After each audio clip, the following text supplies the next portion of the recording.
লাগতে শুরু করে। এটা তো আর যেন তেন মাস্ক না, এটা যে পড়বে সে হয়ে যাবে লোকির মতোই পাওয়ারফুল।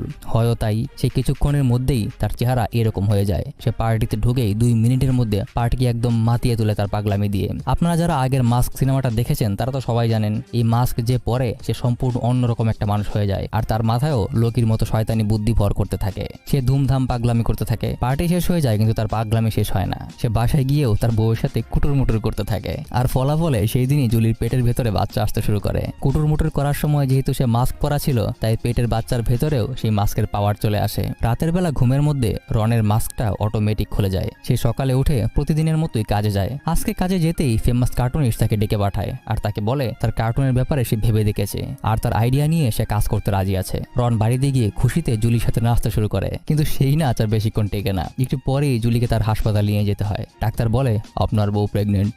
এটা শুনে তো রন আকাশ থেকে পড়ে। সে